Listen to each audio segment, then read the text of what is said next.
Bonjour tout le monde, nous revoici dans l'application Plickers. Donc si vous voulez revoir la vidéo précédente pour savoir comment créer un compte, il suffit de cliquer sur le petit lien qui se trouve en haut à droite dans la vidéo. Donc quand vous avez créé votre compte, vous arrivez sur cette interface. Dans cette interface, on a la possibilité, on vous demande en fait de faire les 4 premières petites étapes. Alors si vous ne comprenez pas bien l'anglais, que l'interface est trop compliquée pour vous en anglais, on peut, dans Chrome, ça ne fonctionne pas dans tous les navigateurs, ici c'est pour ça que j'ai pris Chrome. Dans Chrome, en fait, on a la possibilité d'utiliser traduire cette page avec Google Translate. Si je clique dessus, je peux appuyer sur le mot français et du coup, toute l'interface est traduite en français. Alors, il n'est pas toujours traduit à 100% comme il faut. L'agencement et certaines choses ne se mettent pas comme il faut parce que voilà, à la base, il est fait en anglais. Donc, c'est peut-être parfois plus facile pour se dire, tiens, quelles sont les 4 étapes? Les 4 étapes, créer une classe et ajouter des élèves. Deuxième étape, ajouter quelques questions à poser, donc créer un premier questionnaire, obtenir des cartes, il y a plusieurs manières de faire, on va voir après, et puis obtenir l'application mobile. Je vais remettre en anglais, ce sera beaucoup plus simple pour moi. Donc on va faire la première étape, on va créer une classe. Alors pour créer une classe, je peux prendre le lien ici, ou je pourrais simplement aller dans classe, et j'ai le petit mot avec le plus new class. Moi je vais prendre create a class qui est là. Et on vous dit qu'on peut simplement créer la classe très rapidement en 30 secondes. Alors si j'appuie là-dessus, on me demande de donner le nom de ma classe. Moi je vais mettre simplement classe test et je vais créer la classe. Il me demande ensuite d'ajouter mes étudiants parce que là j'ai juste créé ma classe, donc rajouter mes étudiants. J'appuie sur Add Student et ici, j'ai la possibilité de faire un copier-coller. Alors, on peut prendre un copier-coller d'un document qu'on a déjà, soit en Word, soit en Excel. En tout cas, moi, j'ai préparé une petite feuille Excel et elle est ici. Je vais juste sélectionner mes 21 élèves fictifs. Je copie et je vais juste coller là.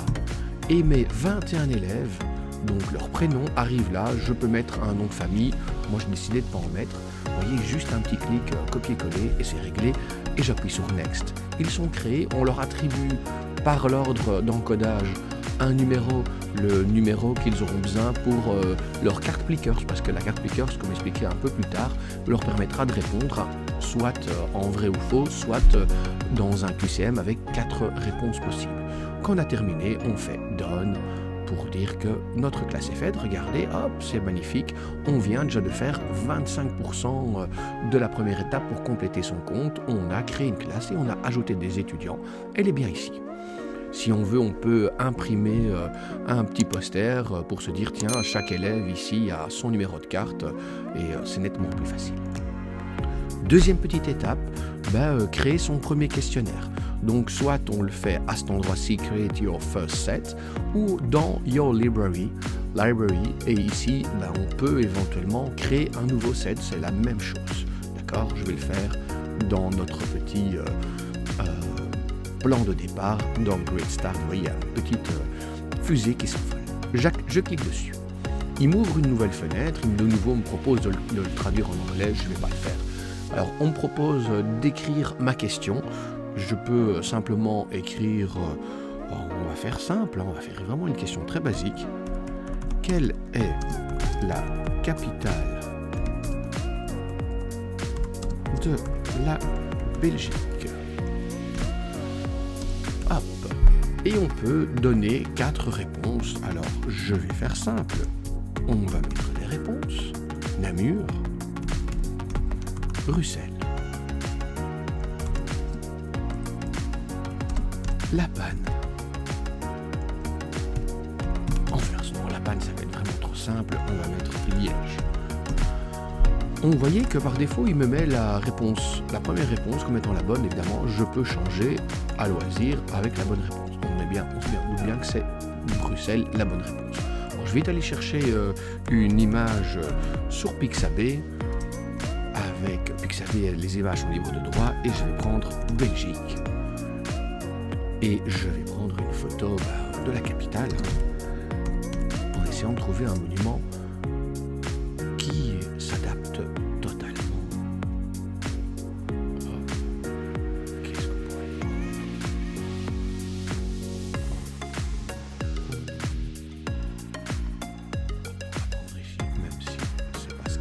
représente le plus la Belgique. On va le télécharger, simplement, vite fait, bien fait. On n'est pas un robot, on télécharge. Hop, on confirme les feux de circulation. Et voilà, j'ai téléchargé. Elle va arriver dans quelques instants. Je retourne dans Plickers. Et ici, en fait, sur le côté, je peux ajouter éventuellement une image. Je peux soit la chercher sur Internet, soit dans mes images. Moi, je vais la prendre dans mon ordinateur. Dans mes téléchargements, mon image est ici. Je fais ouvrir et ma petite image apparaît. J'ai la possibilité de changer d'éditer l'image. Si je la retire, je peux mettre une vidéo qui vient de YouTube. Je peux mettre un son, donc un son qui vient de mon ordinateur. Et je peux aller dans une librairie de son ici dans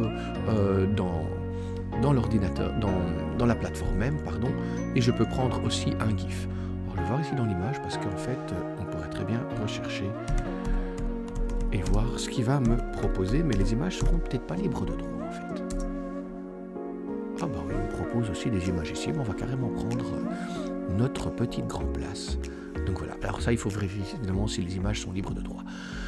Ça, c'est une manière de présenter une question. Ici, en dessous, on a la possibilité de changer l'agencement des questions. Donc, je peux le centrer. Ici, elle était par défaut. Là, c'est centré. Ici, c'est sur le côté droit de la page. Et là, c'est un Media Choose. Mais là, c'est pour mettre des médias en dessous. Alors, il y a des petites images. Je vais le remettre comme ceci. Voilà. Si je veux, je peux créer une deuxième question. Dans la version gratuite, on n'a droit que à 5 questions en tout. Donc on va se contenter de ma première question. C'est largement assez pour le moment. Si je retourne dans mon autre onglet, logiquement, il devrait accepter. Voilà, j'ai déjà fait 50% de mon travail. J'ai fait ma deuxième étape, c'était à savoir créer un questionnaire. Évidemment, ici, je ne lui ai pas donné de nom. Je pourrais très bien l'éditer et lui changer son petit nom. Alors voilà, c'est là. Et je vais mettre la Belgique. Histoire que ce soit plus facile par après pour retrouver mes Plickers. Vous voyez, instantanément, il me l'a changé. On va refermer tous les onglets qui ne servent à rien. Je vais passer à la troisième étape. Alors la troisième étape, il me propose soit de télécharger les fameuses cartes, soit de les acheter, mais je pense que l'enseignement on essaie de faire dans le gratuit, soit de dire j'ai déjà mes cartes, on va aller sur Download pour télécharger les cartes. Il va vous ouvrir un nouvel onglet et il me propose de télécharger les cartes dans ce format-là. Là, j'ai 40 cartes sur 20 pages, donc c'est 2 cartes sur une page A4. Si ça ne me plaît pas, j'ai la possibilité dans Help ici d'aller sur Get Plickers Card. Il va m'ouvrir un nouvel onglet et je vais arriver dans la partie Aide. Et dans la partie Aide, en fait, vous voyez qu'ici, on a la possibilité de prendre les cartes standards, l'extension où il y a 63 cartes, les larges. Et si je clique sur les larges, je pense que j'aurai... Non, c'était pas sur les larges, désolé, c'était sur les standards. Là, eh ben, disons, ça va pas. C'est sur celui-là peut-être. Non, je ne sais plus sur lequel c'est, mais normalement, il y a la possibilité de télécharger et de faire en sorte que vous ayez... voilà, c'est cette version-ci. Pardon, c'était la toute dernière, la Jumbo. Là, on a une carte par feuille A4. Alors moi j'ai choisi cette version là pour que ce soit mieux visible quand on va le scanner avec le smartphone, et simplement je les ai pas recouverts avec des feuilles plastifiées parce que peur des reflets de la lumière et que le GSM ne le voit pas bien. Donc j'ai simplement collé ça sur des cartons. J'ai repris des cartons de lait qu'il y a dans les packs de lait dans les magasins en fait, simplement pour le faire. Donc logiquement on a nos fameuses petites cartes, donc j'appuie sur le mot Download et logiquement, si je les télécharge dans mon ordinateur, il devrait sans doute accepter mon étape comme étant faite. Bon, il n'accepte pas, je réactualise, toujours pas, mais je lui dis que j'ai les cartes. Et du coup, voilà, comme je les ai téléchargées, je les ai bien sûr, j'ai la troisième partie. Je peux lui demander, parce que je vais devoir avoir besoin de installer l'application mobile sur mon téléphone ou sur ma tablette pour scanner les cartes de mes élèves. Alors je peux lui demander qu'il m'envoie un lien par email. Si je clique là-dessus, eh ben, il me l'a directement envoyé logiquement dans ma boîte mail. On peut aller voir, étant donné que ma boîte mail est liée. Vous voyez, j'ai reçu un petit message de Plickers comme quoi je suis bienvenu sur la plateforme Plickers. Il me demande de faire les 4 étapes, ce que je vous ai montré. Et il vient de m'envoyer un lien pour télécharger l'application, soit en iOS, soit en Android, étant donné que ça fonctionne dans les 2 environnements. Maintenant que je l'ai téléchargé déjà au préalable sur mon téléphone, je vais dire que j'ai l'application et j'ai fait 100%. Donc hop. Ah oui, je dois d'abord me connecter la première fois à mon application, comme ça il va reconnaître comme quoi j'ai bien fait 100% de mon travail. Voilà, j'ai terminé avec cette petite rapide présentation. Je vais revenir vers vous après avec d'autres vidéos pour aller plus en détail dans chaque petite partie. Merci à vous.